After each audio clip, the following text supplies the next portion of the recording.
economistas, bienvenides. ¿Cómo están? Gracias por venir, Diego. Bueno, gracias a ustedes por invitar. Mirá vos qué trabajo, ¿no? Una entrevista a un economista, uno que hace malabares para contar la tristeza de la economía personal, ¿no? Y tenemos que entrevistar a alguien que compiló en libros la historia argentina, pero desde esa perspectiva, desde la perspectiva de la economía política. Cuando nos pusimos de acuerdo en los ejes, Diego me dijo, y bueno, vamos a abordar en la entrevista todo lo que escribí en mis libros. Así que todavía más ardua la tarea. No somos economistas, Diego. Nos declaramos incompetentes en todas las materias del mercado, como dice Fito Páez, pero bueno, algo vamos a hacer, porque además una de las virtudes que tenés cuando escribís en el Página o en los libros también es plantear en términos, para quienes no somos especialistas, cuestiones económicas medulares. Así que interesante lo que podemos conversar hoy. Bueno, te hago una primera aclaración. Dale. Si querés. Vos me presentás como economista, como hace mucha gente, y cuando pasa eso, yo suelo aclarar algo para que no haya confusiones. Yo no soy licenciado en economía, en realidad mi carrera de grado fue contador, y a lo largo de la carrera me fui dando cuenta, como a veces pasa, que me gustaba más la economía. Y digo esto porque si bien están relacionados, el modo de pensar de un contador es muy distinto al de un economista, muy distinto. Entonces, bueno, después lo que hice fue profundizar en el estudio de la economía a través de cursos de posgrados y otro tipo de cosas. Siempre aclaro que no soy licenciado en economía para que no me acusen de ser como Bloomberg, digamos, que usufructuaba el título de ingeniero. Ahora sí me identifico, digamos, cuando me dicen soy economista, sí me identifico como economista, no desde el punto de vista del título académico, pero sí del concepto que se entendía lo que era un economista para, por ejemplo, para los clásicos. Y cuando hablo de clásicos estoy hablando de gente que pensaba muy distinto, pero en economía cuando hablamos de clásico hablamos de, por ejemplo, Adam Smith, hablamos de David Ricardo, hablábamos de Carlos Marx, o sea, gente que pensaba la economía de manera distinta, pero sí coincidían en un poco qué es lo que viene a ser un economista. Y por ahí lo que es un verdadero economista, por lo menos desde nuestra óptica, muchas veces no coincide con lo que se estudia en las currículas de economía, en las facultades de economía. Yo creo que Argentina tuvo grandes economistas que no pasaron por la facultad y algunos decimos socarronamente que son grandes economistas justamente por no haber pasado por la facultad de economía. Para dar dos nombres que tal vez no son tan conocidos, pero que me gustaría darlos para el que le interese después leer algo en algún momento. Nosotros armamos un centro de estudio que se llama Benjamín Oppenheim. Benjamín no era un tipo muy conocido, pero fue el cerebro, por ejemplo, que elaboró el plan trienal sobre el que se asentó el plan Helbert, digamos. El plan que estaba previsto hacerlo del 74 al 77. Y no solo que no era economista, sino que ni siquiera nunca estudió en la universidad. Apenas había terminado el secundario, pero fue un gran economista. Otra persona que para mí fue uno de aquellas personas que mejor pensó la economía argentina y que mucho de lo que escribió sigue teniendo plena vigencia al día de hoy, es Marcelo Diaman. Marcelo Diaman es ingeniero, pero sin embargo les recomiendo al que quiera leer sus escritos, van a estar viendo que nos cuenta la economía tal cual está ahora. Tiene plena vigencia lo que escribió en su momento. En la historia económica de Argentina que escribió Rubinsal, que está prologada por Alfredo Zayat, los otros libros también con Carlos Heller, ¿no? El prólogo. Es decir, habla a las claras de que tiene bueno, calidad de investigación y denunciación lo que hace Diego, ¿no? Desde el periodismo también. Periodista económico sí te podemos llamar. Sí, sí, claro. Y bueno, en ese libro comentaba, él cita bibliografía como se hacen los trabajos rigurosos, y en bibliografía yo conté 50 páginas. Es un capítulo completo donde citas a los autores de referencia.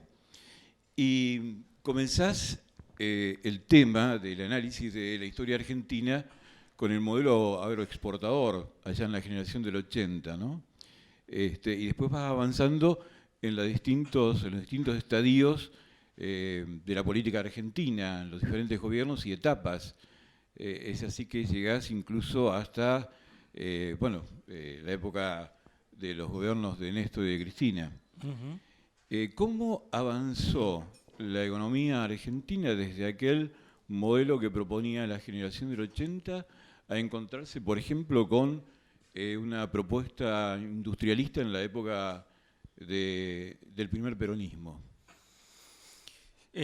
Bueno, mira, la verdad que, viste, cuando uno por ahí dice o da una charla de historia, algunos, viste, tal vez piensan, bueno, se está hablando de cosas que nos pasaron hace mucho tiempo, pero yo creo que tiene mucha actualidad, porque conocer la historia argentina no es simplemente hablar de historia, es hablar de presente. Digamos, muchas de las cosas que fueron pasando desde 1880 en adelante se van repitiendo cíclicamente en la Argentina, con las variaciones, por supuesto, contextuales.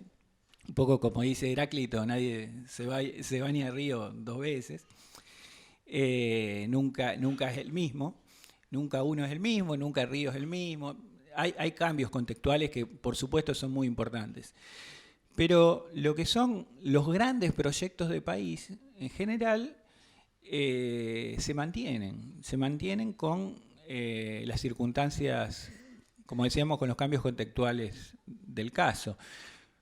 El modelo agroexportador es un modelo que está basado en, básicamente, en beneficiar a una minoría del país. Yo siempre digo que el tema, hay muchos mitos alrededor del modelo agroexportador. Por ejemplo, hay un mito que todos ustedes lo deben haber escuchado en algún momento, que decía que la Argentina era la octava potencia en el mundo y demás. Eso es falso. Eso es falso por muchas cuestiones, digamos, porque, por ejemplo, para darles un ejemplo, en ese momento solamente había estadísticas económicas de alrededor de 25 países. Entonces, te dicen, bueno, vos eras 8 de 25. O sea, y más o menos está en la misma posición que ahora, que sos 45 de 200, para decirlo de alguna manera. Pero además, los mismos números que hay son números muy poco confiables. Muy poco confiable porque en realidad en la Argentina se empezó a tener datos más o menos consistentes de lo que son las cuentas públicas y demás a partir de la década del 40. Es decir, lo que hay antes muchas veces hay que tomarlo con pinza. Y más allá de todo eso, que son cuestiones un poco técnicas, que da para hablar mucho, pero no para hablarlo acá, hay una cuestión esencial, que me parece que ¿para qué tiene que servir la economía? La economía no tiene que servir para que el numerito me dé perfecto. Digamos. La economía tiene que servir para que la gente viva bien. O sea, ese es el objetivo, debiera ser el objetivo de aquellos de los hacedores de política económica. ¿Y cómo vivía la gente en el modelo agroexportador? Y la mayoría vivía muy mal. Y vivía muy mal. No es necesario yo siempre cuento esto porque me parece que es muy ilustrativo.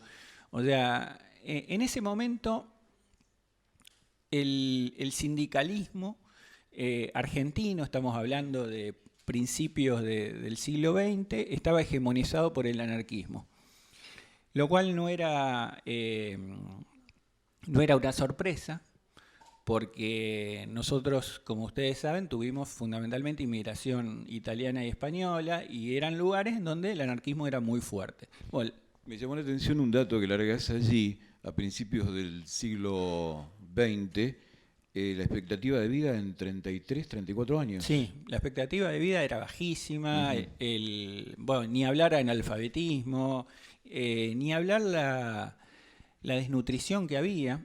Ustedes saben que por esos años fue la ley Riccieri, la ley del servicio militar obligatorio.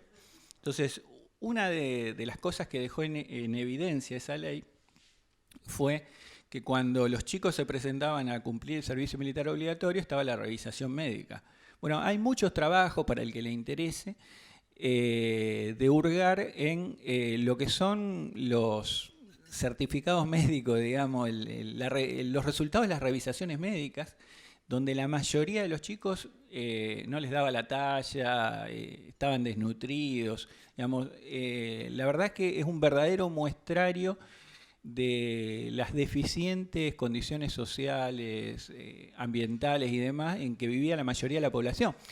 Cuando uno repasa el pliego de reivindicaciones de los principales conflictos sindicales de la época, la forestal o los de la Patagonia o los de talleres metalúrgicos Bacena y demás, vamos a encontrar que los pedidos obreros eran mínimos, o sea, cosas que hoy nos parecerían increíbles que se estuviera reclamando eso. En uno de los conflictos de la Patagonia pedían que las instrucciones del botequín estén en castellano, ¿no? Porque estaban en inglés. O sea, cosas que hoy nos parecen inconcebibles, que no le paguen con vale, bueno, un montón de cuestiones. Pero no es necesario ir a los boletines de los anarquistas para ver cuáles eran las condiciones sociales. Yo siempre comento que hay un informe oficial de la época, que es el informe Vialet-Macé, el informe que Joaquín B. González le encarga a Vialet-Macé para que haga un trabajo sobre cuál era el estado de las clases obreras en la Argentina. Vialet-Macé hace un trabajo que es fenomenal. De referencia, ¿no? Fenomenal, porque ahí es un relevamiento desde el norte hasta el sur de la Argentina, sí. Y bueno, ahí cuenta, solo es necesario leer eso para ver cuál era el estado lamentable en el que vivía la mayoría de la gente en ese modelo. Y bueno, cuando te digo que el pasado tiene que ver con el presente, cuando uno lo escuchaba a Macri hablar de que nosotros teníamos que ser el supermercado del mundo, en realidad esa propuesta no es más que una propuesta ayornada de ese mítico modelo agroexportador. Es decir, bueno, nosotros tenemos que volver a eso, nosotros tenemos ventajas para llevar adelante la producción primaria y por lo tanto tenemos que aprovechar esas ventajas y dedicarnos exclusivamente a eso. Lo cual yo siempre aclaro cuando llego a este punto que no está mal aprovechar los recursos que vos tenés, digamos, es una visión que es lógica. ¿Cuál es el problema? El problema es que eso no alcanza para integrar a los 45 millones de habitantes. Digamos, te queda más de la mitad del país afuera. Entonces, ese es el problema que tiene ese modelo excluyente. No, pero es interesante porque en el libro vos podés rastrear desde lo económico cómo las tensiones, mal llamada la grieta, porque eso es abaratar el concepto, las tensiones entre un modelo, el agroexportador, con una mínima distribución y lo otro, una política económica entendida para mayorías, una economía política inclusiva, más al estilo de Keynes, no sé si se lo puede nombrar, más keynesiana, de alguna manera se sigue dando, se dio y se sigue dando en la actualidad estas tensiones entre un proyecto de país y otro. Sí, mira, o sea, yo creo que acá no hay nada nuevo y no es argentino, es universal. O sea, claro. A ver, hay muchas cosas que las dijo Marx que siguen teniendo vigencia. Sos O sea, marxista como Axel. a ver, la lucha de clases, en definitiva lo que se llama grieta hoy es la lucha de clases, no es otra cosa. O sea, Marx escribió para una realidad que no es la de hoy. Entonces yo por eso un poco combato aquellos que tienen esas visiones dogmáticas, para llamarlo de algún lado, que quieren trasplantar ese pensamiento que era para una sociedad determinada a la realidad actual. Ahora, hay algunos conceptos teóricos que yo creo que tienen una vigencia absoluta, digamos. O sea, la lucha de clases es lo que hoy algunos le pusieron el nombre grieta, digamos, pero no es otra cosa que eso. Bueno, y quedó evidenciado también, ¿no? El sábado con esa manifestación a favor de que continúe este modelo, que además tiene otras características. Ya no estamos hablando de aquel modelo agroexportador, sino que pasó mucho tiempo y estamos hablando de neoliberalismo económico. Pero yo te pregunté por lo de la irrupción del peronismo.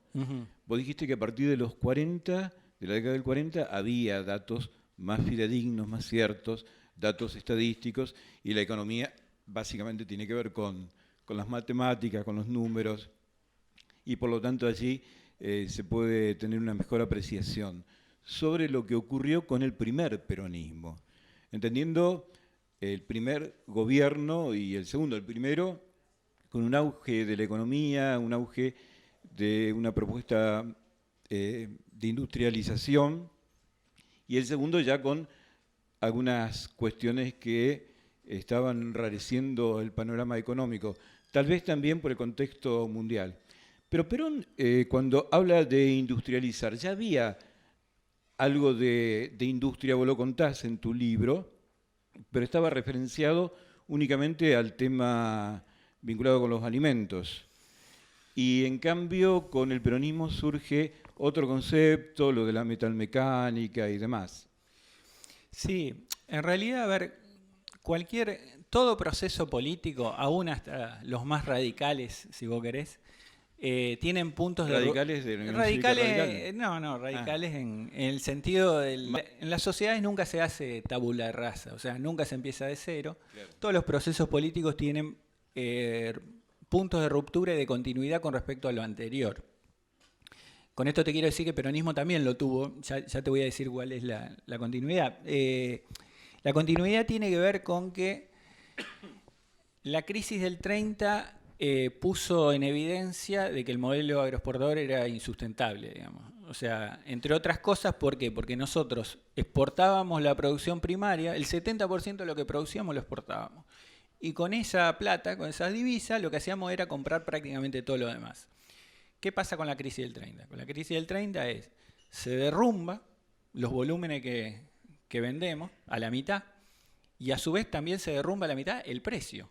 Es decir que de un día para otro, si cobrábamos 100, pasamos a cobrar 25, ya no teníamos la plata para comprar afuera los zapatos, la vestimenta y demás. Entonces ahí se empieza a dar un proceso de industrialización espontánea. O sea, empieza a haber, por ejemplo, inmigrantes. Había muchos inmigrantes que vinieron acá con la idea de venir a trabajar la tierra. Es más, había agencias estatales que los reclutaban con esa idea.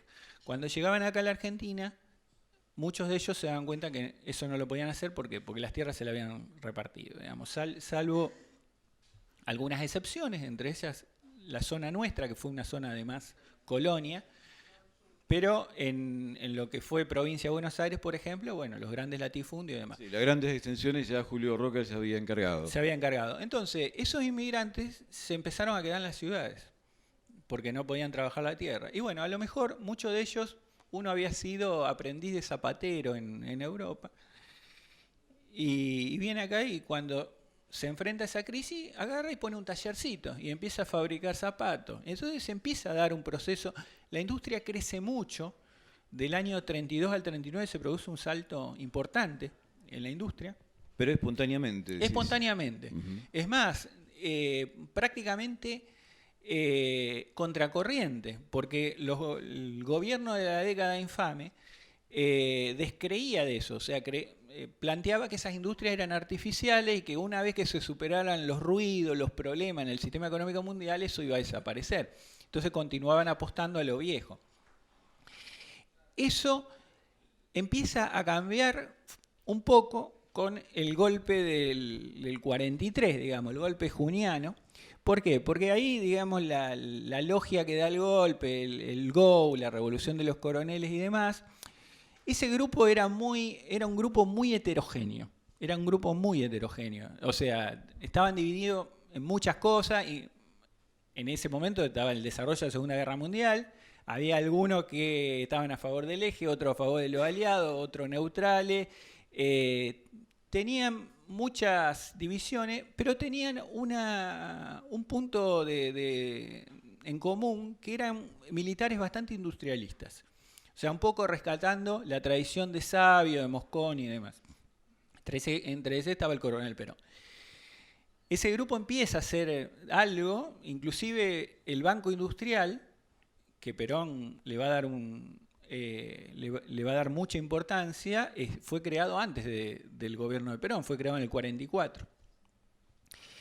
Lo que hace Perón, creo que hace dos modificaciones importantes. Como yo te decía que, bueno, ¿qué sería la continuidad? Bueno, Perón va a fortalecer eso, pero va a haber dos puntos de ruptura importantes desde mi punto de vista.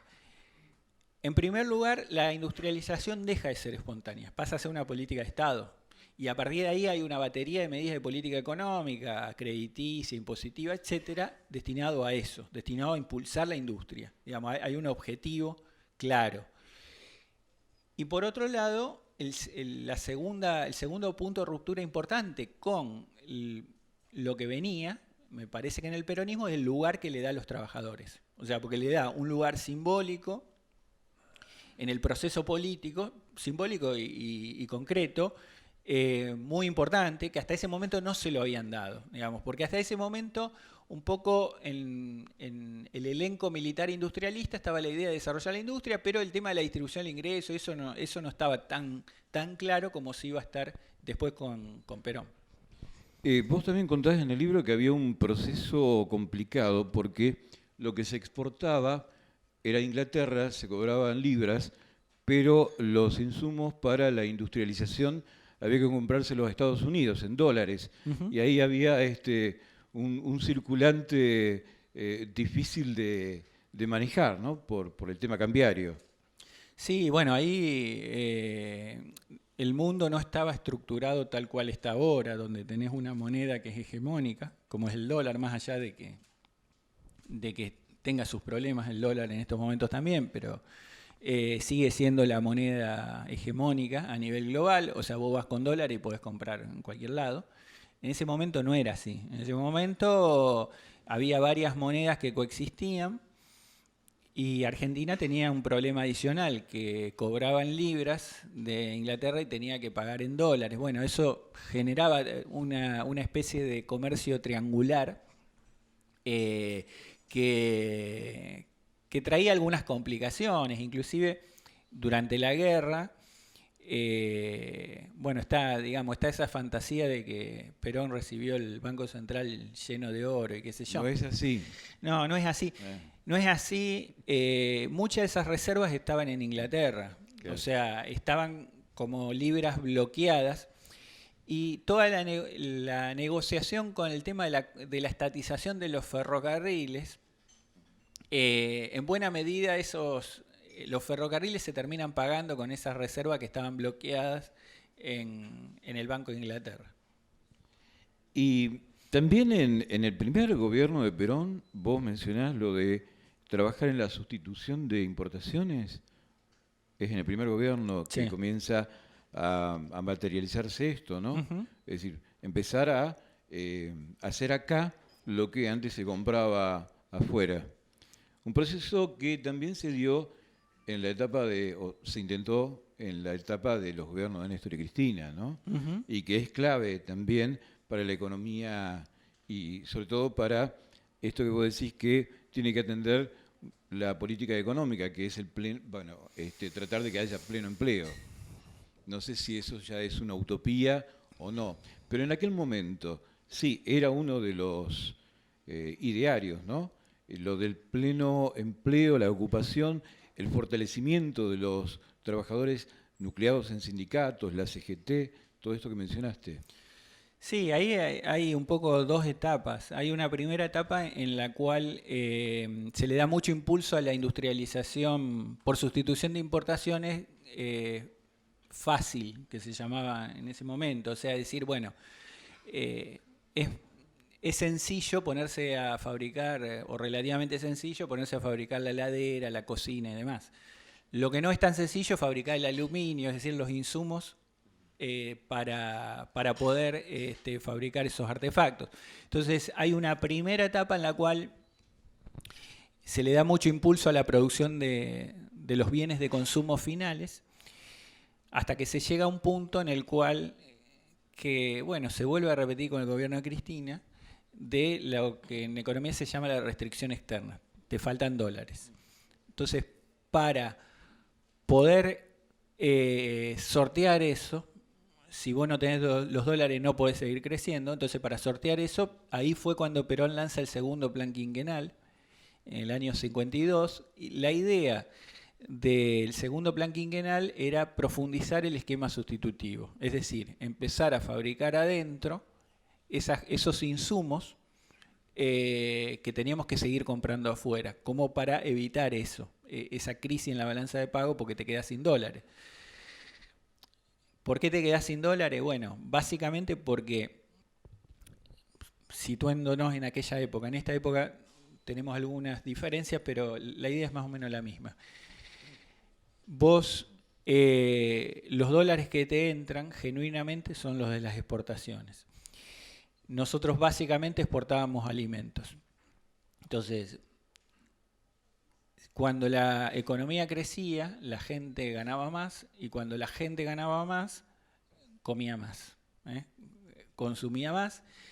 Al consumir más, lo que hacía es achicar el saldo exportable. O sea, buena parte de lo que antes exportábamos ahora la dedicamos a mejorar el nivel de vida de la gente. Pero bueno, te queda menos productos para exportar y por lo tanto te empiezan a entrar menos dólares. Y a su vez empezás a gastar más en importaciones. ¿Por qué? Porque si bien vos producís acá la cocina, la heladera y demás, la chapa, todo la comprás de afuera, y la máquina para hacer la heladera también la comprás afuera. Entonces el proceso de crecimiento te hace que vos gastés más dólares. Entonces es como una especie de tijera en el cual por un lado te entra menos plata, por el otro te sale más, y llega un punto en que eso te genera una crisis en balanza de pago, y la crisis de balanza de pago, la única manera, estoy siendo un poco esquemático, pero para que se entienda, una de las maneras de sortearla es devaluando, pero si vos devaluás, lo que estás haciendo es empobrecer a la gente. Bueno, entonces es un círculo vicioso, si vos no lográs sortear eso, que te lleva al estancamiento. Entonces Perón lanza el segundo plan quinquenal con esa idea.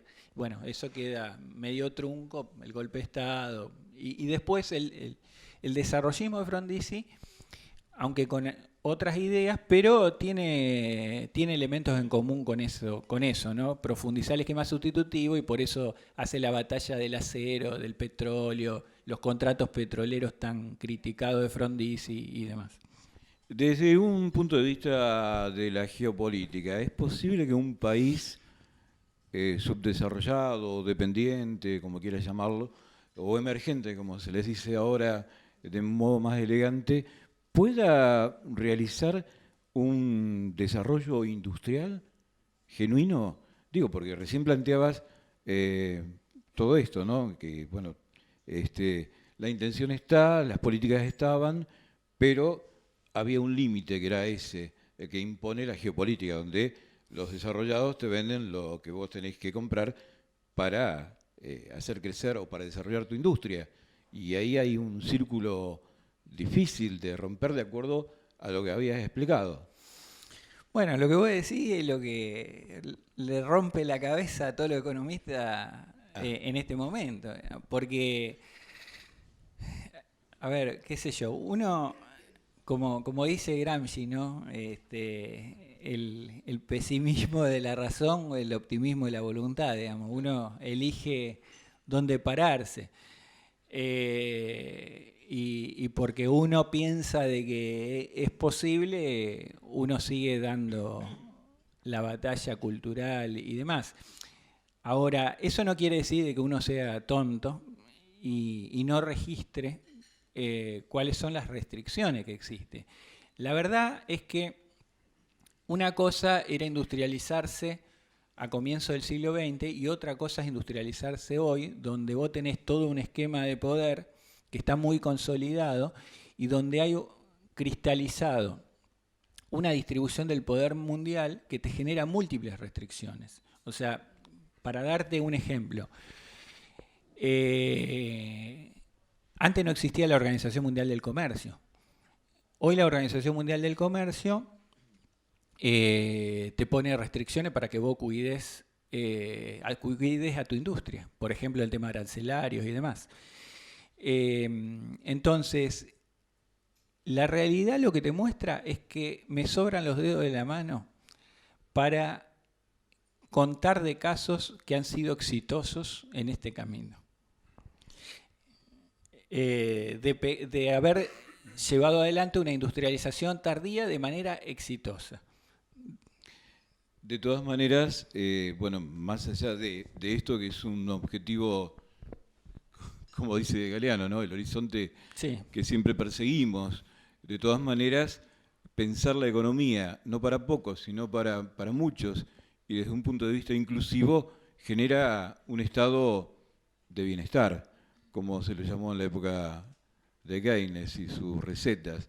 Y esto ocurrió en el gobierno peronista, ¿no? Hubo inclusión de derechos, hubo beneficios para los trabajadores, hubo reconocimiento, hubo una situación distinta, a pesar de que no se logró ese objetivo de máxima que se propone, ¿no? Que se proponía en aquel momento. Sí, sí, o más cerca en el tiempo, digamos, los gobiernos de Néstor y Cristina evidentemente lograron un esquema de bienestar social que difiere absolutamente del escenario actual. O sea, pero son dos cosas diferentes. Me parece que el tema es que no existen recetas, me parece que esa es una cuestión que hay que tener clara. Y la otra es que esos países que lograron ese éxito, un éxito que después podremos discutir muchas cosas, digamos, porque tienen un estilo de vida que tampoco uno lo toma como modelo. O sea, para dar un ejemplo, Corea del Sur. Corea del Sur es uno de los pocos países, a mí no me gustaría vivir en Corea del Sur, es uno de los pocos países que tuvo éxito en el sentido de, en el estricto sentido económico, de decir, multiplicar exponencialmente, pasar de ser un país agrícola pobre a ser un país industrial rico. En ese sentido. Pongo más en duda el tema del bienestar de los coreanos, que para mí están totalmente locos, digamos, cómo viven, pero fuera de eso. Ahora, ¿cómo consiguieron eso? Y bueno, la circunstancia por la cual se dio ese proceso es muy especial e irrepetible. O sea, en primer lugar, apoyo norteamericano, por tener Corea del Norte ahí. En segundo lugar, tomaron medidas draconianas. O sea, por ejemplo, los coreanos, ningún coreano podía viajar al extranjero, digamos, para cuidar los dólares. Imagínense ustedes eso en Argentina, digamos, o sea, caes a los 2 días. Claro, sí. Pero bueno, por eso son circunstancias muy especiales y bueno, habrá que buscar los caminos, ¿no? Pero está claro que es un proceso que no es fácil. Si los 35 países de América Latina y del Caribe, ninguno es desarrollado, y por algo es.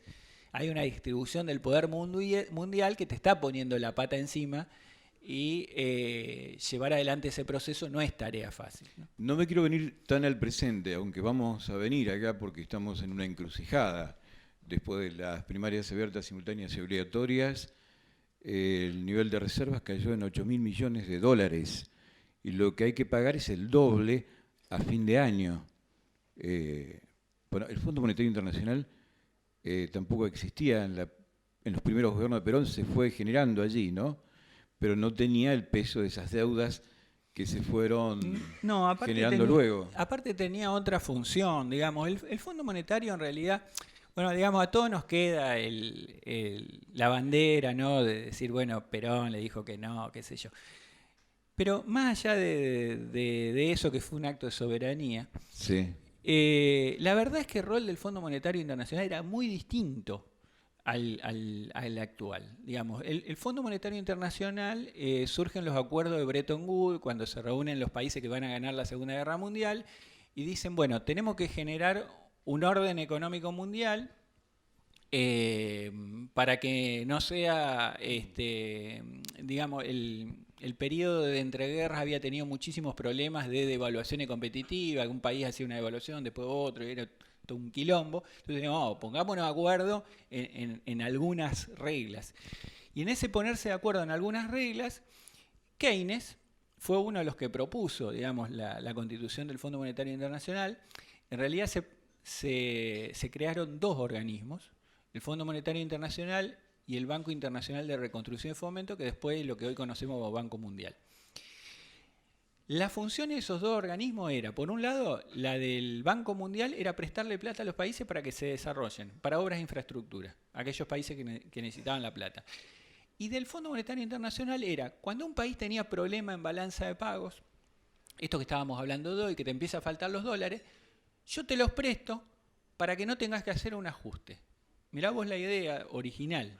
O sea, justamente la idea era, se consideraba que ante un desequilibrio transitorio que vos tenías en la balanza de pago, yo te la presto para que vos no tengas que hacer el ajuste, cuando solucioné el problema me la devuelvas a la plata. Ahora, eso empieza a cambiar la década del 60 más o menos, en que el Fondo Monetario Internacional se reconstituye y pasa a ser un guardián de la ortodoxia económica. O sea, el Fondo Monetario Internacional ya no pasa a prestar plata sin condicionalidades, sino que te presta la plata y te dice qué es lo que tenés que hacer. Y te dice que tenés que hacer la política ortodoxa liberal, digamos.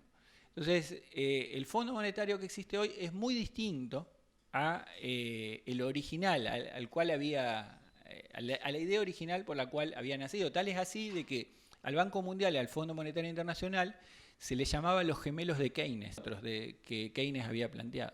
Brindamos por lo que fue el peronismo, porque todavía no hicimos ningún brindis y la garganta ya está seca.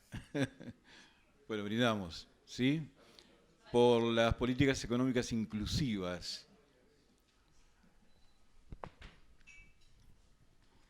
¿Heterodoxo o la corriente ortodoxa? Es el planteo que generalmente uno trata de dilucidar cuando hay un economista que está hablando.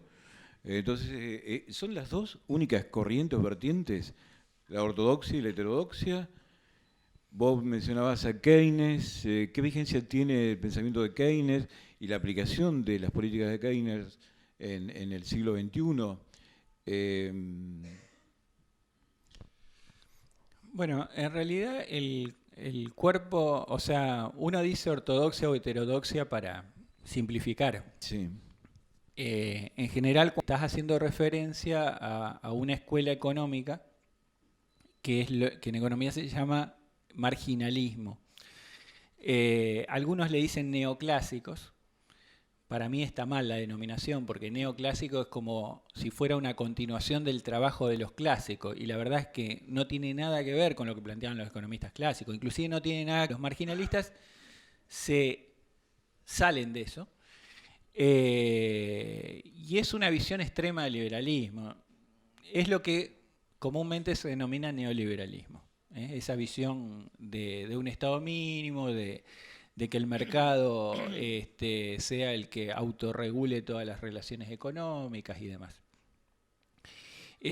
Cuando hablamos de heterodoxia, en realidad estamos hablando de un conjunto que es heterogéneo y que, bueno, cada uno hace su aporte con distintas miradas, pero que tienen en común que se oponen a ese pensamiento ortodoxo, que es el que normalmente se estudia en las facultades de economía.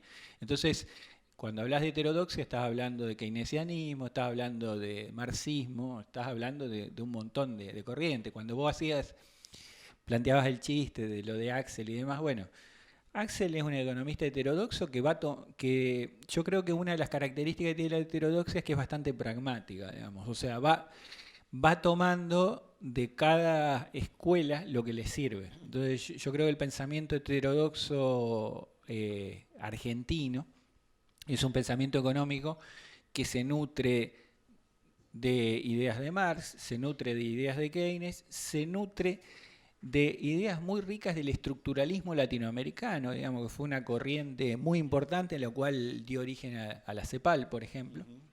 Entonces, bueno, hay una ensalada de todas esas ideas en las cuales tomamos la que, para cada ocasión, la que nos consideramos correcta. Saltamos un poquito en la historia, nos venimos acá, pero también volvemos a la década del 70. ¿Por qué? Porque Cristina mencionó lo de Helvar y lo dio a entender como una propuesta de un futuro gobierno. También está suscribiendo esto el tío Alberto. ¿Qué fue exactamente lo de Helvar? ¿Cómo fue el plan de Helvar? En el tercer peronismo, ya en el gobierno de Perón, en los 70. Bueno, el tercer gobierno de Perón, como todos ustedes saben, fue muy tumultuoso, ¿no? Pero Helvar fue una figura importantísima, de primer nivel. Tal es así que, bueno, el libro de María Joan, El burgués maldito, de Helvar, cuenta que Perón le dijo a Isabel, si a mí me pasa algo, vos te podés desprender de cualquiera, menos de Helvar.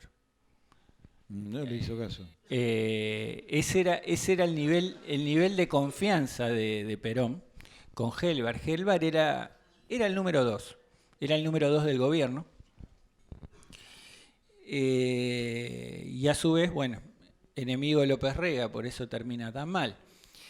El tema es que básicamente lo que plantea la idea de Helvar es llevar adelante un pacto social. Esto de pacto social suena lindo a veces, Sí. pero desde el lado de los trabajadores y trabajadoras no suena tan lindo, porque está como vinculado a un congelamiento por un tiempo determinado de todo, de los precios está bien, pero también de los salarios, los sueldos, las paritarias. Sí, bueno, ahí me parece que lo que hay que tener en cuenta, y la historia me parece que a lo mejor lo que digo no cae simpático, pero lo voy a decir igual. Estamos en un ambiente en donde... Estamos en un ambiente sindical. Vos sabés, estamos en un ambiente sindical. Centro Político Cultural de SADOP. Sí, sí. Por eso digo que va a ser la última vez que me inviten. No, hablando en serio, el tema, me parece que cuando se hablan todas estas cuestiones, lo que hay que tener en claro es cómo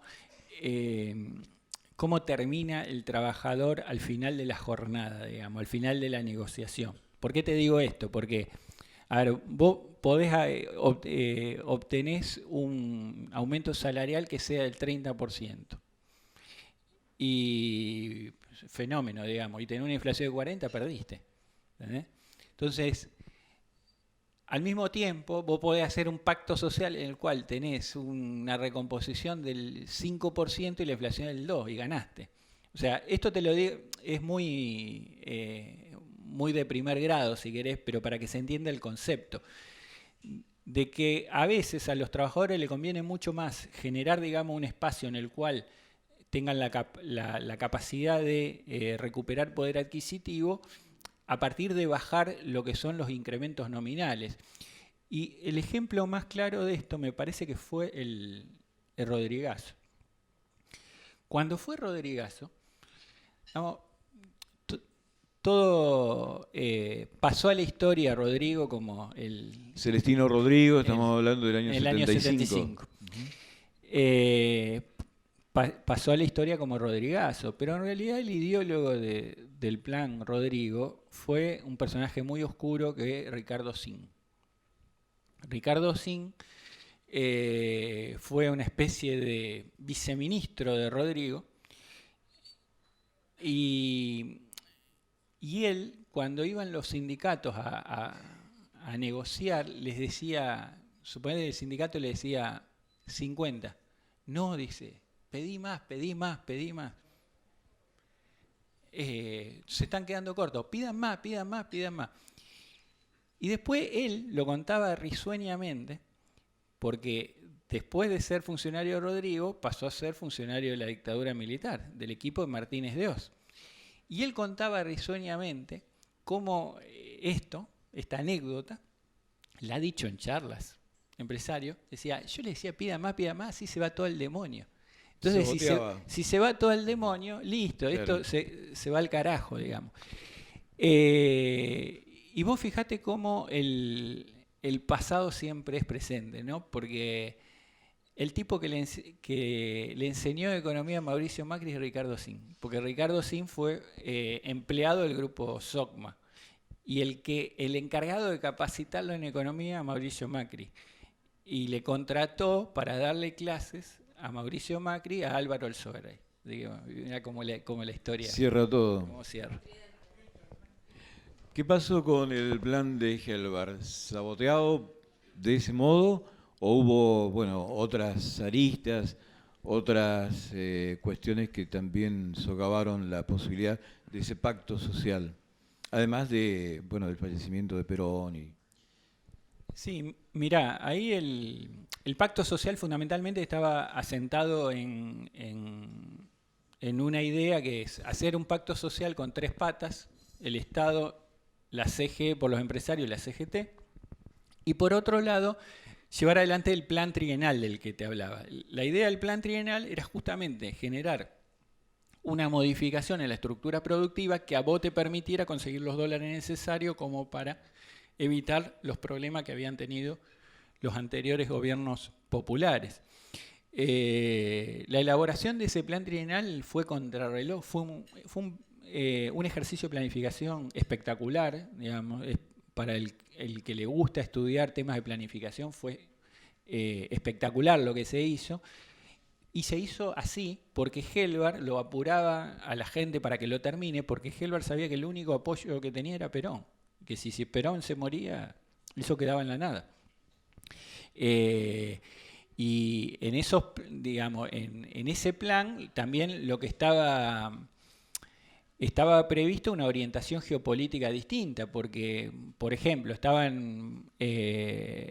previsto hacer grandes obras hidroeléctricas y demás con los rusos, digamos, lo que Helbar hubo toda una apertura hacia el mundo socialista, hasta la famosa exportación de autos a Cuba, ¿no es cierto?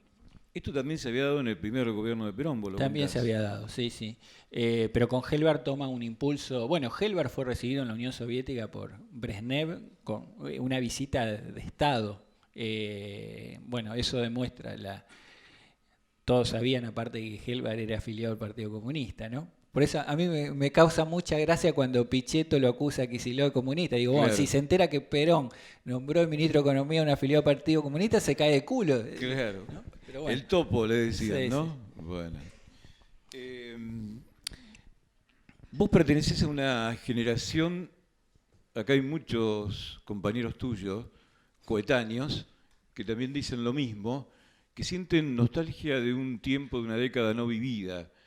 A pesar de que señalabas que eran tiempos virulentos, los de los 70, ustedes se reencontraron con esa época de nostalgia prestada con los gobiernos de Néstor y de Cristina, donde comenzaron a elaborarse banderas como esta, las de la inclusión, la cuestión de los derechos humanos y muchas reivindicaciones que parecían que estaban encerradas en el closet.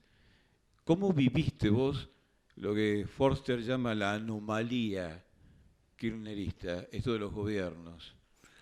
¿Fue una reivindicación de estos ideales que vos y gente, compañeros tuyos, compañeras tuyas, ¿Tenían? Sí, la verdad que en lo personal, a nivel político, sin duda fueron los mejores años, porque, bueno, yo de chico milité mucho tiempo en el Partido Intransigente. Nosotros ahí los veíamos así como ídolos a, a mucha gente que salía de las cárceles y que había participado. Y acá hay militantes Que están en el público, sí. que habían De eso que participado, mencionás. qué sé yo, teníamos al Vasco Irurzún, que el hermano había matado a Somoza en Nicaragua, escuchábamos todas esas historias, o, bueno, la gente que venía de Montoneros también. Sí, Belvey, esto que nos haga en la tele, esto que dice de que siente por... No. Ah, Y aún, a ver, aún con todos los errores y cosas que uno por ahí podía no estar de acuerdo también, pero lo que uno idealizaba era la épica. la de esos épica, sí, tiempos. sí, la épica de militar por un mundo más justo, digamos. Y bueno, nosotros lo que vivimos es, yo era más chico, pero bueno, todo lo que fue la primavera alfonsinista, más allá de no estar de acuerdo con Alfonsín, fue una linda época para vivirla acá. Vos la viviste adentro, en el Partido Intransigente. Sí, yo me metí un poco después en el Partido Intransigente, o pero peronista? ¿En bueno, qué sector estaba? está en el punto intermedio, Estaban digamos. divididas, Sí, ¿no? sí, en el punto intermedio. No, estábamos en un grupo, nosotros estábamos en un grupo que trabajaba mucho con Germán Abdala a nivel nacional. Otro referente. Así que claro. tuve la suerte de estar en un par de charlas con Germán Abdala, que para mí es la verdad que es una gran pérdida del campo popular. Me parece que tenía muy claro muchas cosas muy tempranamente.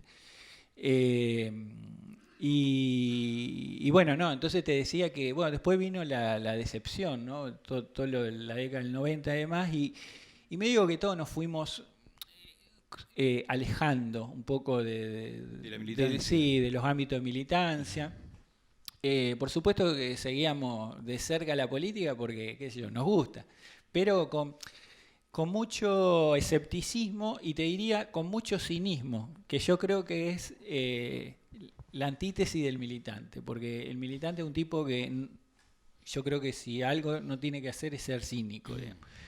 Y yo creo que en los 90 nos volvimos bastante escépticos y bastante cínicos también. Hacia la política. Sí, en sí. general. A ver, nunca tuvimos una mirada, digo nunca tuvimos porque nosotros el grupo siempre lo conservamos, o sea, siempre nos seguimos juntando, además, nunca tuvimos una mirada antipolítica ni nada por el estilo, pero sí bastante decepcionado porque no veíamos lugar en donde decir, bueno, te sentís representado por más allá de cuestiones individuales, qué sé yo, o sea, seguir yendo ir a la marcha de los 24 de marzo, bueno, sí, esos espacios en los cuales vos siempre seguís perteneciendo. Y yo creo que... Pero es importante porque hay que decirlo, ¿no? Que también en tiempos de neoliberalismo anteriores a las marchas de las madres, de los familiares, de los hijos, fue marcando también un eje, una columna, ¿no? Fue atravesando incluso estas situaciones negras. en donde vos decís, Negras. estábamos en una actitud cínica, escéptica, descreídos. Sí. Y bueno, me parece que Néstor y Cristina a muchos de nosotros nos vino a reivindicar con la política, ¿no? ¿Cuándo te cayó la ficha con Néstor y Cristina? Mira, yo te voy a decir algo. En cuanto a políticas. Sí, yo no lo voté a Néstor. No lo voté a él. Esto pasalo por la tele. Con muchas dudas, hasta yo estaba por votarlo y cuando lo eligió Scioli decidí no votarlo.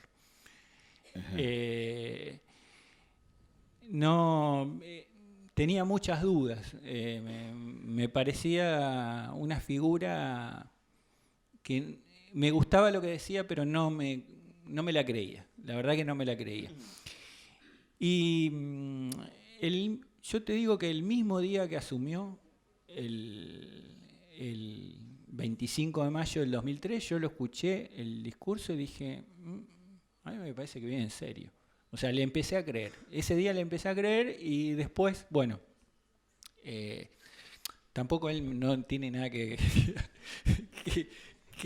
hacerme a mí, digamos. Yo soy te estoy preguntando a nivel personal. Yo soy totalmente marginal, digamos, Claro.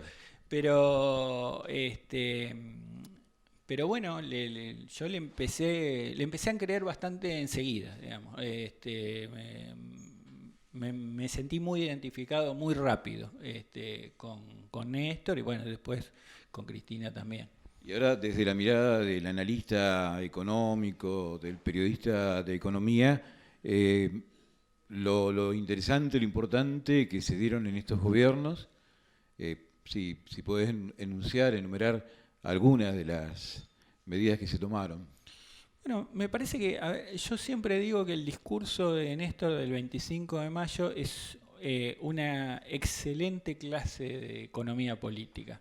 O sea, si ustedes releen ese discurso, que en realidad es de Cristina, porque lo escribió Cristina ese discurso.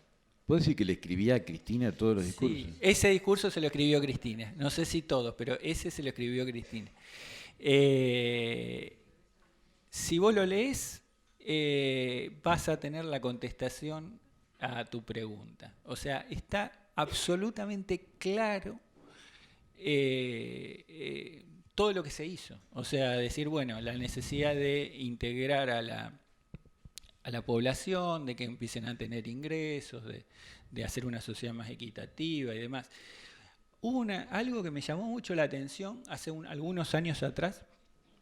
Guillermo Tepper tenía un programa, esos típicos programas de entrevistas de televisión, y pasaron uno, te estoy hablando de hace mucho tiempo atrás, que le hizo a Néstor Kirchner, antes de ser presidente. Creo que fue 2002, por ahí. Fue alguna vez que Kirchner cuando vino acá, estuvo en la Bolsa de Comercio. Bueno, vino acá y le hace un reportaje.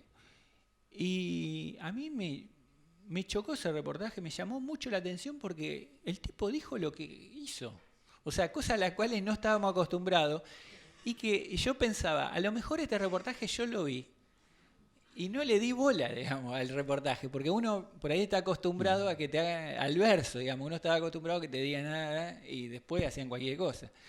Y el tipo dijo lo que iba a hacer. O sea, yo, como un ejercicio al que lo quiera hacer, si buscan ese reportaje, es increíble. Verlo después de ver lo que pasó, ¿no? ¿El rol de Alberto te parece que fue importante acompañándolo a Néstor? ¿Qué pregunta? Y te lo pregunto ahora con el diario del lunes. Si querés te la cambio por otra. No, a ver, no, es que no lo sé. O sea, no, la verdad que no sabría decírtelo. Bueno, hay que conocer la dinámica interna que no la conozco. Y de ese momento. El error fue querer ir de prepo a sacar el dinero a los gauchócratas sin diferenciar, por ejemplo, quién eran dueños de grandes extensiones de campo y quiénes no. Los pequeños, los medianos y los grandes. Sí, me parece que hubo un error de estrategia, más allá de que yo creo que en los grandes ejes el gobierno tenía razón. Pero a veces no te alcanza con tener la razón. La mejor estrategia política es la que vos podés llevar adelante efectivamente, no en el discurso. Entonces, para eso tenés que tener una política que sea correcta. Yo lo que te puedo contar de eso de la 125 es que una anécdota, porque yo conozco a una de las personas que escribió la 125, que es un economista amigo. Porque bueno, digamos, para la gente lo escribió Lustó, pero Lustó no lo escribió, digamos. El tema es que cometieron un error cuando hicieron la fórmula, que el error era, si se quiere, era un error menor, pero bueno, eso causó mucho revuelo, que es que básicamente si la soja pasaba a $600, el Estado se quedaba con casi todo, digamos. Entonces ahí había un error en la fórmula. De cálculo. El tema es que, aparte tuvieron un error de evaluación política, porque este chico que participó en la 125, que me lo contó, me dijo que fueron a una reunión con Cristina, y Cristina, y estaba Lustó, y estaba él, y Cristina le pregunta a Lustó, ¿pero vos estás seguro de que esto no va a haber problema? No, Cristina, no va a haber ningún problema, dice, porque no, si no con las hojas están ganando paladas, no va a haber ningún problema, qué sé yo. Hicieron como con Helbar. Eh, Dale para adelante. Y bueno, y el chico no quiero dar el apellido no. pero en el ambiente lo conocemos todos, me decía que cuando se desató el quilombo, Sí.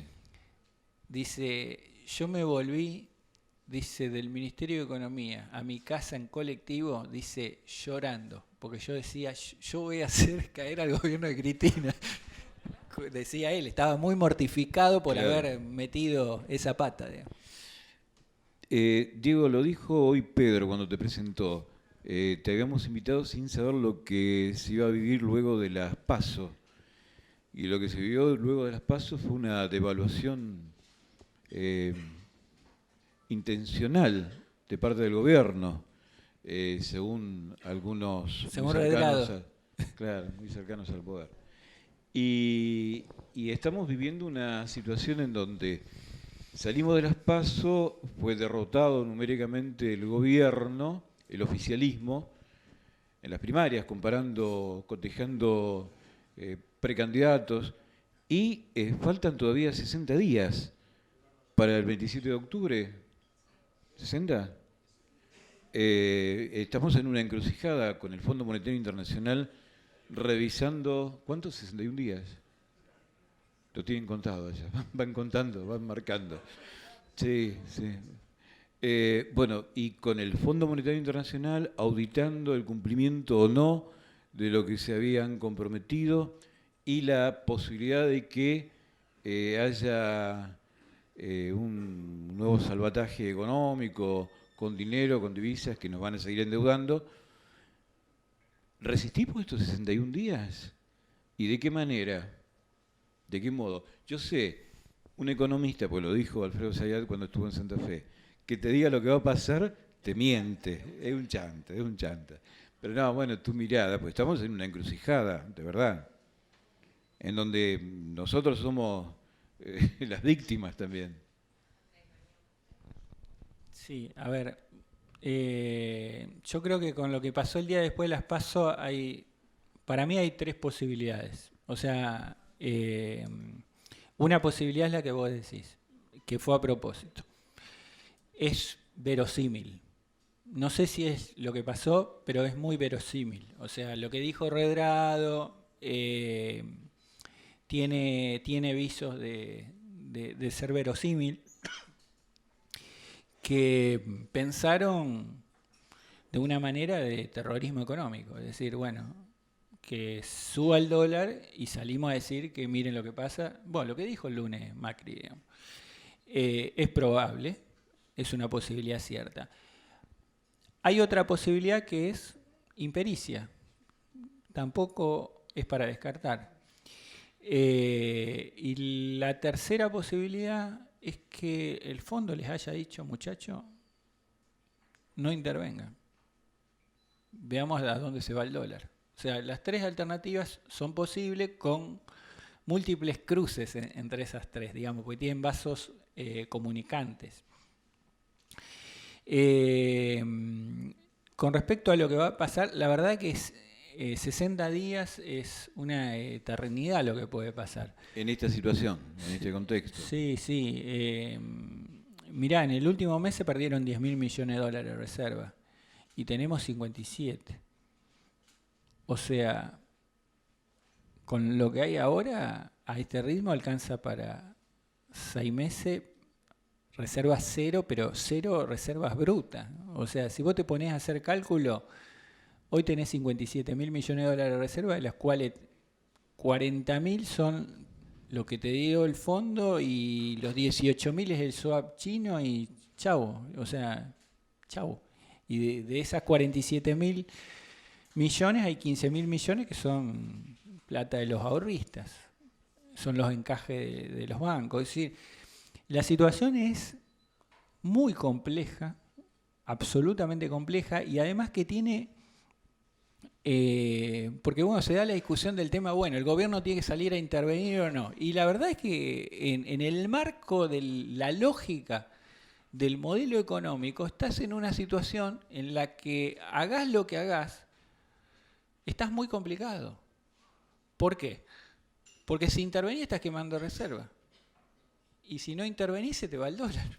Y si se te va el dólar, lo que ya sabemos. Pero está interviniendo. Está interviniendo, pero lo que yo te decía, está bien, está interviniendo, pero vos tenés 10.000 millones de dólares menos en el último mes. O sea, a este ritmo es inviable. O sea, en el marco de esta lógica económica, hagás lo que hagás, la situación es complejísima. Por lo tanto, me parece que es bastante difícil poder proyectar qué es lo que puede llegar a pasar, porque aparte, lo que puede llegar a pasar depende de la conducta de mucha gente, en lo cual el gobierno ya no tiene ningún control. O sea, por ejemplo, si suponete que los ahorristas tienen 30.000 millones de dólares en los bancos, y si saca esa plata, y sobre eso el gobierno, ¿qué control tiene en este momento? Ninguno. Entonces, me parece que el escenario está totalmente abierto. Puede ser de que lleguen así, o puede ser de que no lleguen. Cuando lo entrevistan a Alberto y le preguntan por lo que va a hacer en materia económica, él hace eje en la producción, en el empleo, en el trabajo, en lo público, dice que elige lo público a lo privado, que elige a los jubilados antes que los bancos. Todo este enunciado que dice Alberto, ¿se puede materializar?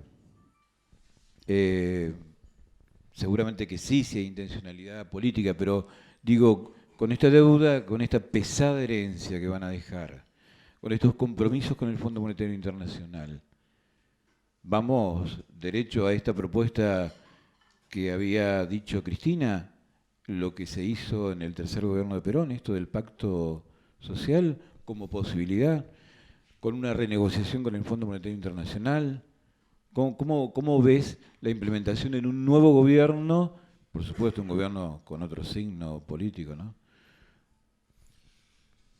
Bueno, a ver, me parece que la voluntad política es muy importante. Y también creo que es una condición necesaria, pero no suficiente. ¿Por qué? O sea, nosotros, para retomar lo de Keynes, desde la época de Keynes, desde los desarrollos teóricos de Keynes, los economistas, por lo menos los heterodoxos, sabemos cómo se conduce el ciclo económico. Capitalismo tiene ciclos y sabemos lo que hay que hacer para que la economía arranque. Lo sabemos. O sea, los que no lo saben son los ortodoxos. Los heterodoxos sabemos qué es lo que hay que hacer. Le pones plata en el bolsillo a la gente y la economía la moves. Ahora, eso lo podés hacer siempre y cuando tengas dólares. Porque si no tenés dólares, esa plata en el bolsillo que le pones a la gente se te va a terminar viendo una devaluación. Porque el proceso económico por el cual pasa eso es porque buena parte de lo que consumimos importado, qué sé yo,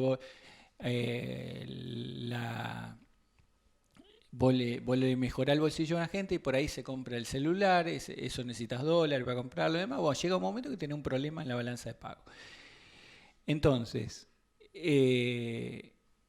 lo primero que hay que tener en cuenta es, bueno, a ver con cuántos dólares recibe este gobierno.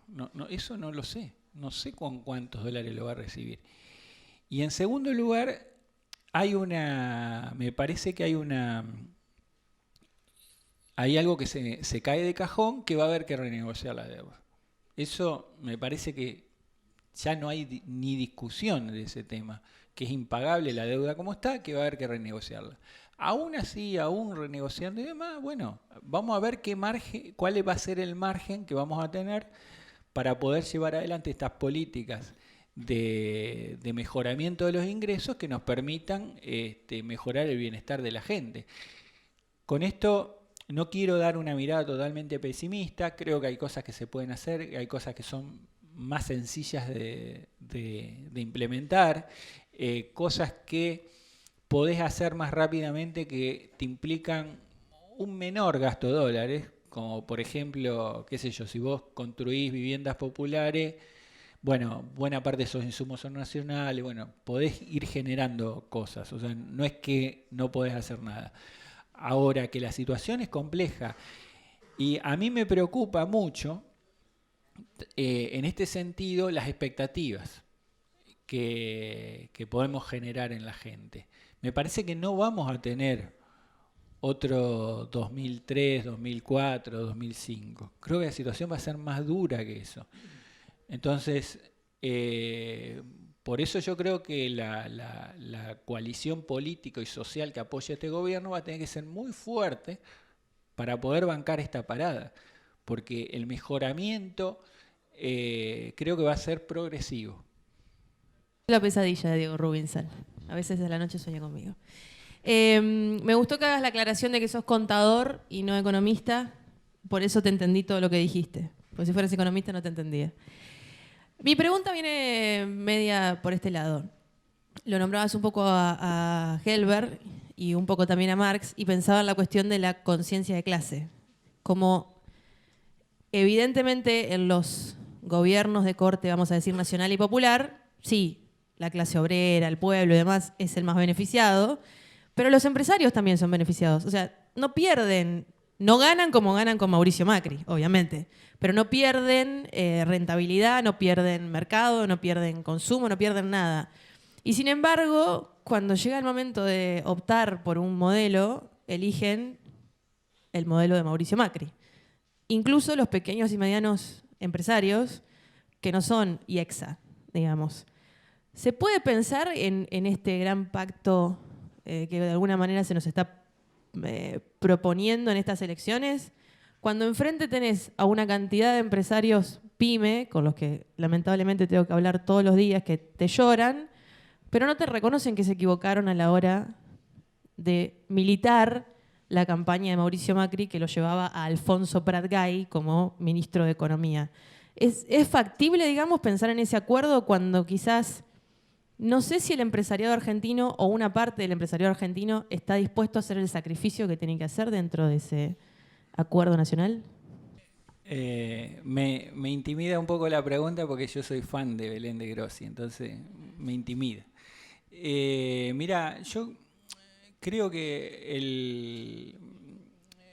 el tema es un tema por supuesto muy complejo y que estuvo presente siempre en todos los gobiernos de corte nacional y popular.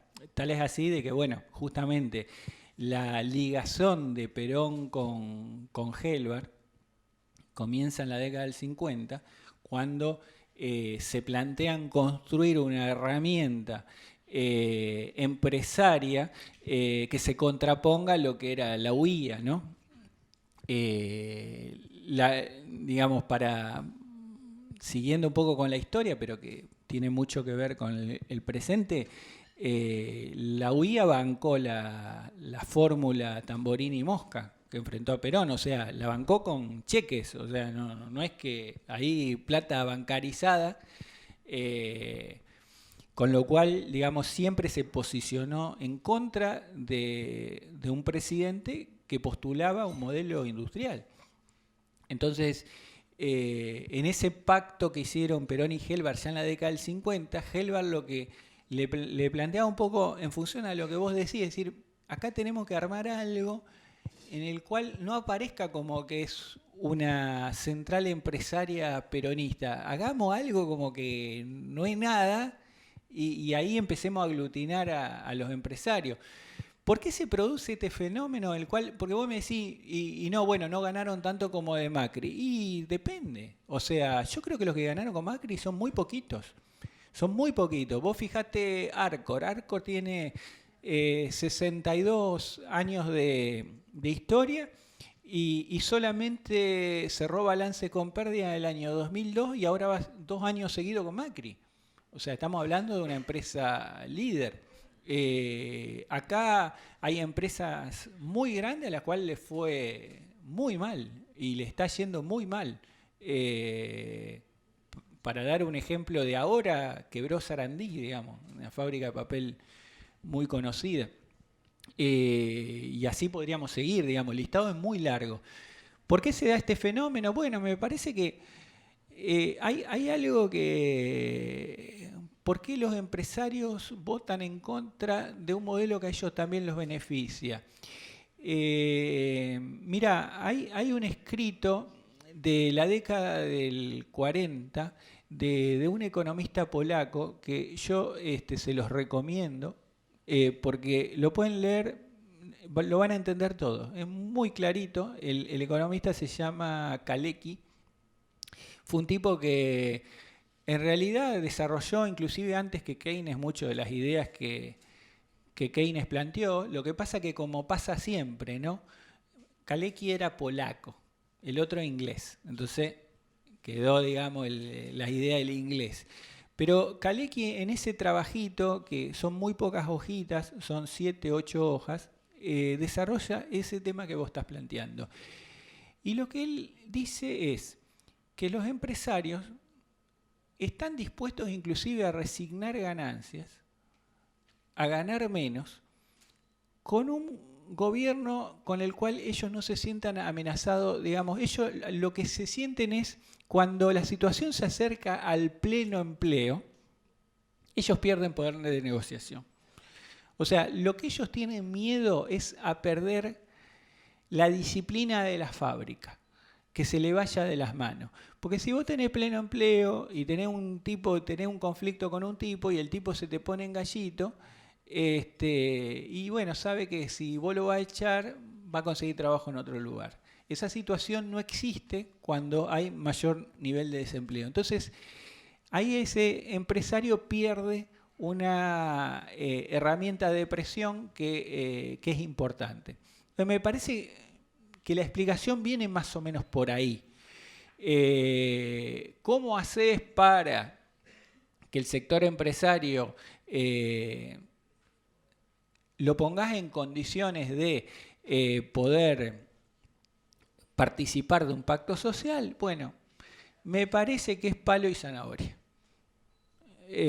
Me parece que nosotros necesitamos lograr una transformación de la estructura productiva, y en ese sentido el Estado tiene muchas herramientas, digamos, para poder darle a determinado empresario, decir, bueno, de préstamo a tasa baja y demás, y a su vez, palo si no me cumplís.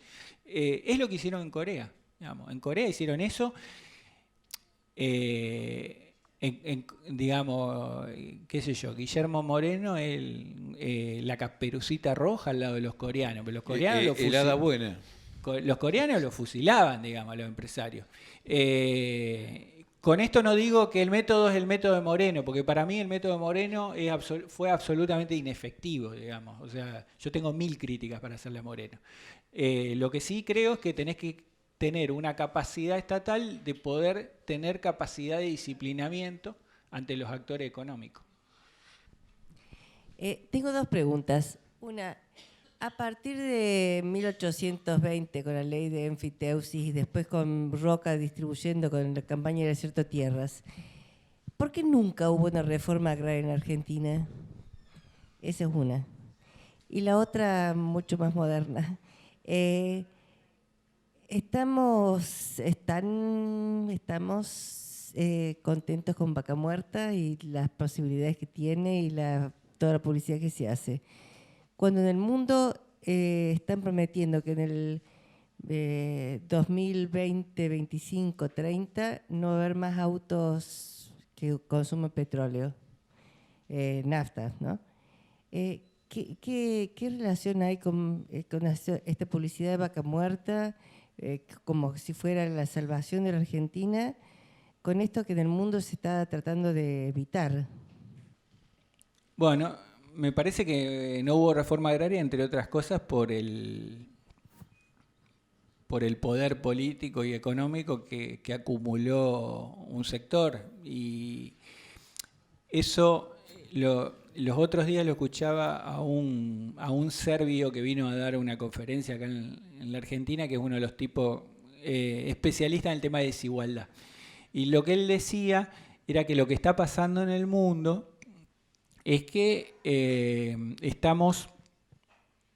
cada vez más estamos regidos por una plutocracia, digamos, con tanta desigualdad de ingreso que hay, tenés un sector muy poderoso que te termina definiendo todo por la capacidad de presión que tiene, digamos, porque tienen poder de veto para bloquearte, por ejemplo, iniciativas de llevar adelante un régimen tributario más progresivo, digamos. Entonces, a medida que van acumulando más poder, resulta más difícil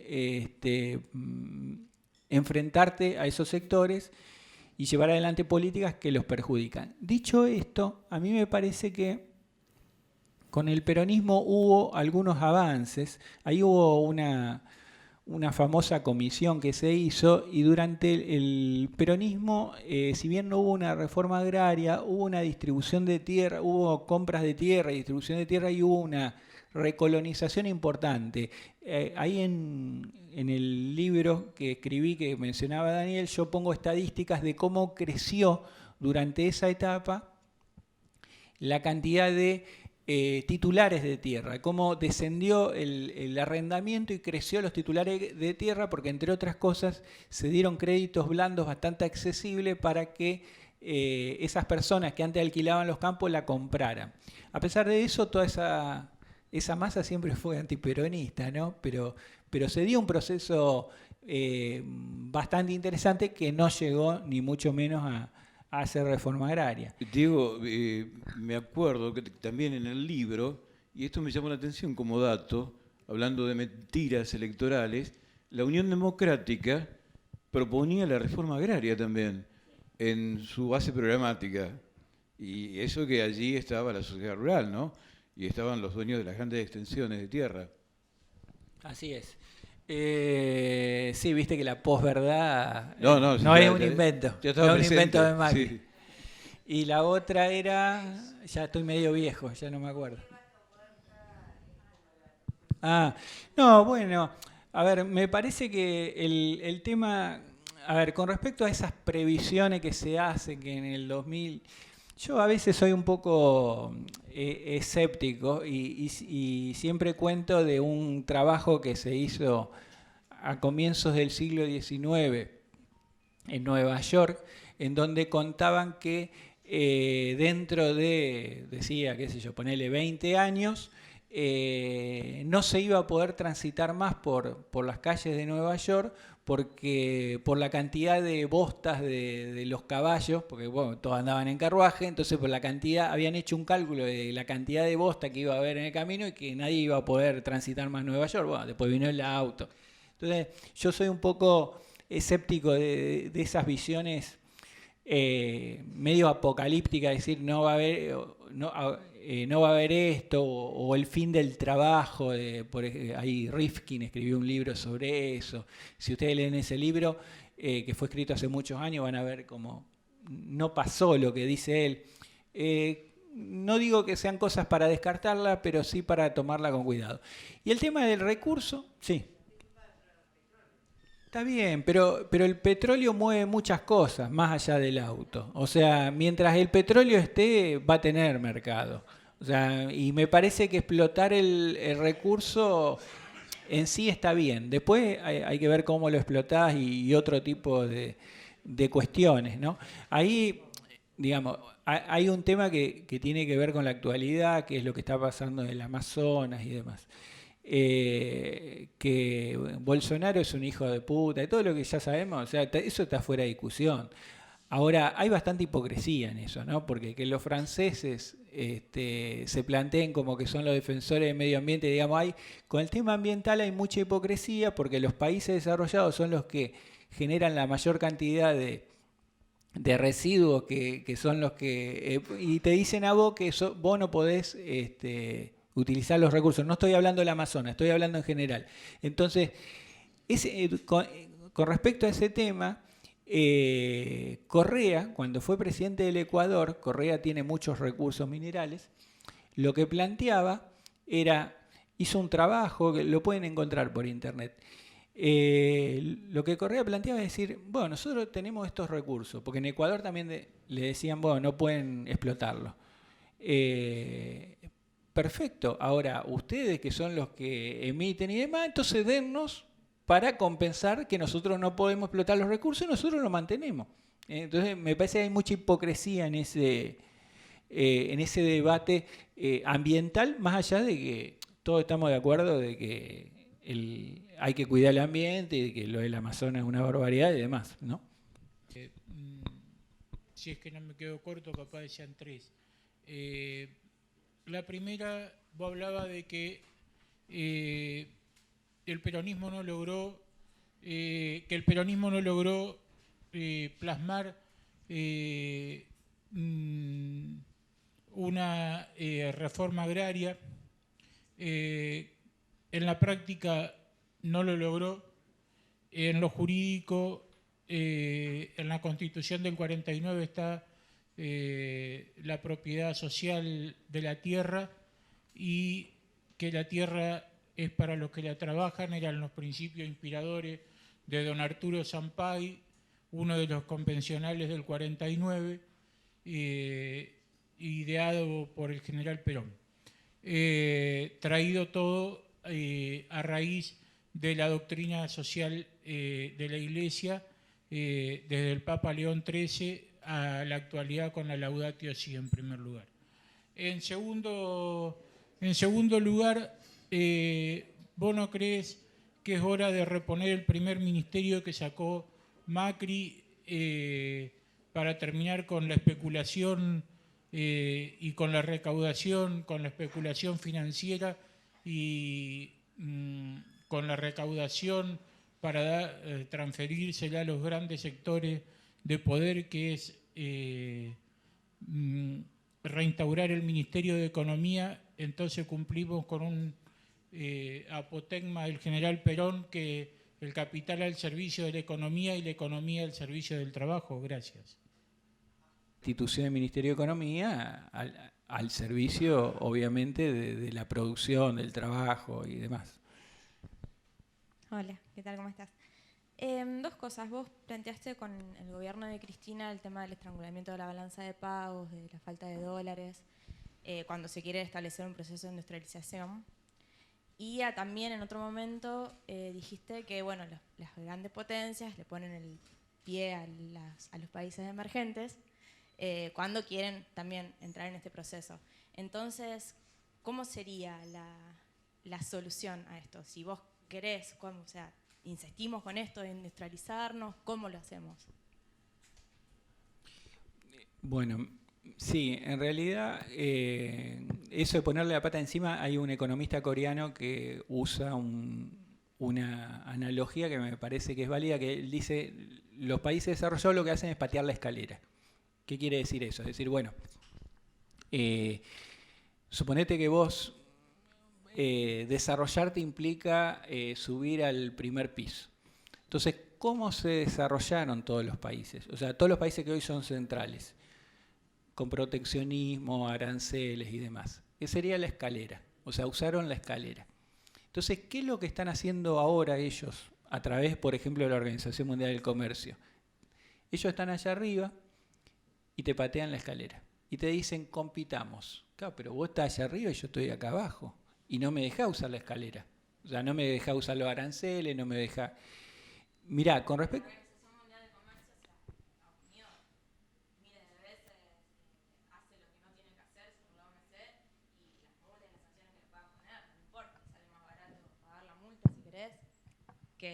que seguir haciendo lo que no tiene que hacer.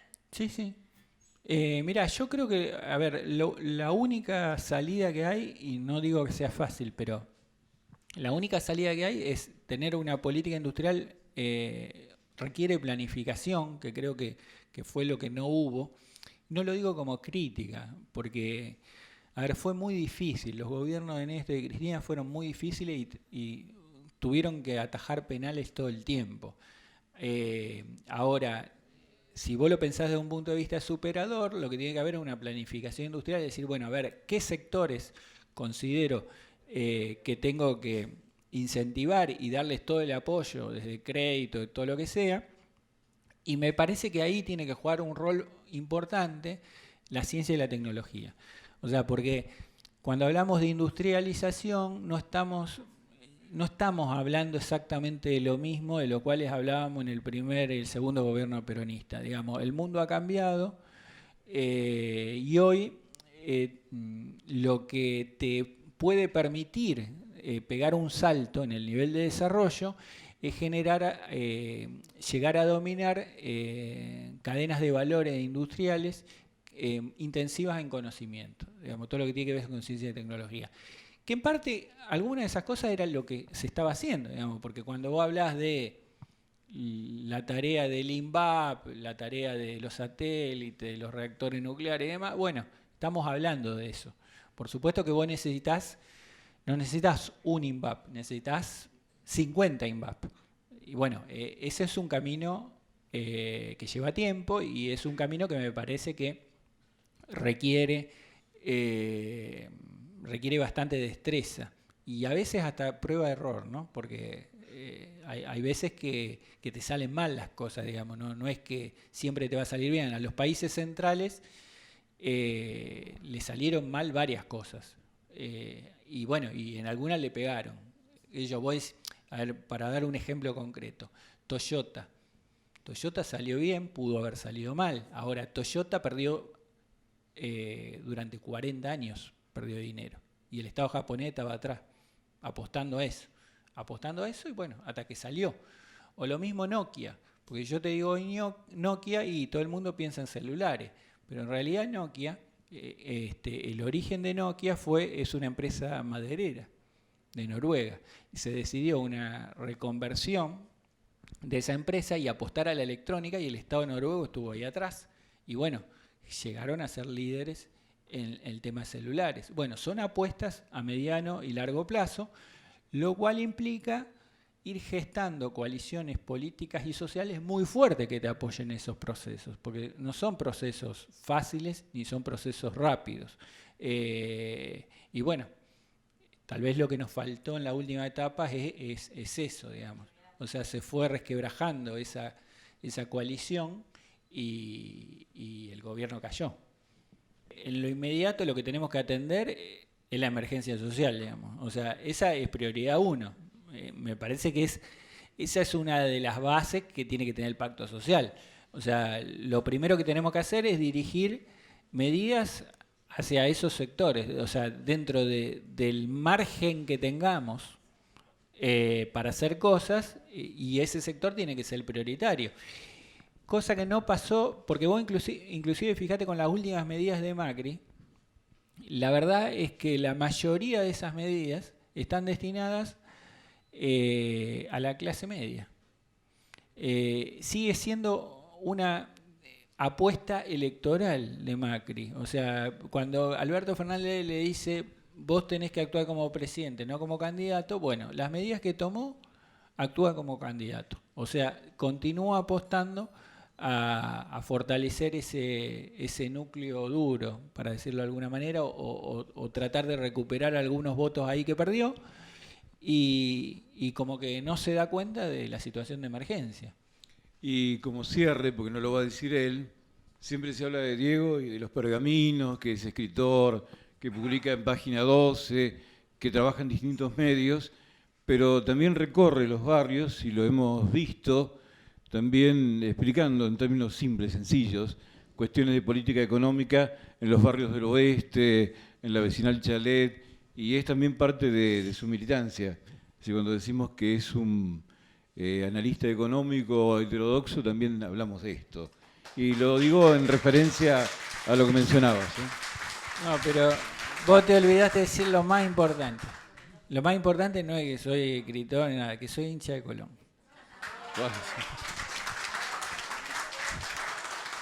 Diego, evidentemente siempre la cuestión es la misma, ¿no? Con la economía como con tantos otros campos, en definitiva todo tiene que ver con lo ideológico. Y en esto vos hacías hincapié cuando arrancaste y con estas divisiones de lo ortodoxo, lo heterodoxo, y en este pensarnos las economías latinoamericanas. Digo, las nuevas universidades, las universidades del kirchnerismo, ¿tienen en verdad estos posicionamientos, tienen claridad en estos posicionamientos necesarios desde lo ideológico para pensar la economía de nuestra región? Sí, la respuesta es sí. Es alentador.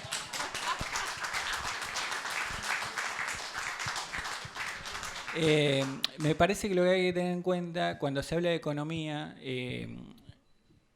la economía es una ciencia social y esto que parece una pavada es esencial, porque la ortodoxia trata la economía más como una ciencia exacta, en donde teóricamente la economía tiene que funcionar de una determinada manera. Y en realidad las teorías económicas no son otra cosa que una legitimación de determinadas relaciones de poder. ¿Qué te quiero decir con esto? No existe una fórmula que te diga que la distribución del ingreso en una economía para que funcione bien tiene que ser tanto para los empresarios y los trabajadores. Eso no existe.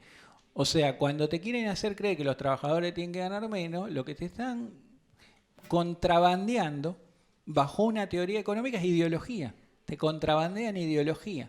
Entonces, las teorías económicas lo que hacen es defender determinados intereses. Entonces, de acuerdo a vos cómo te posiciones, defendés un interés o otro interés.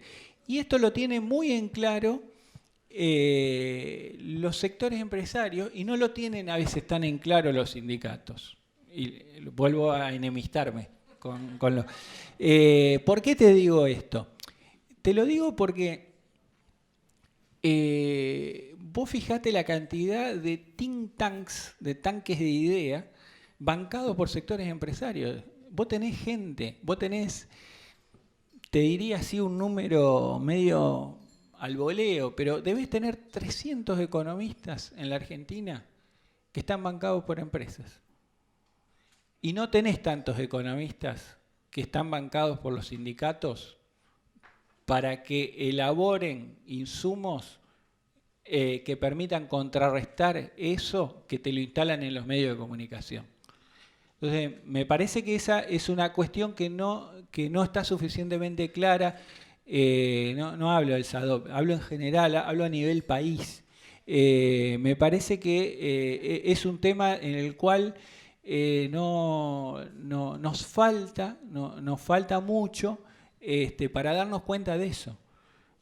Para darnos cuenta de que hace falta crear esos centros de estudio que permitan defender los intereses de los trabajadores.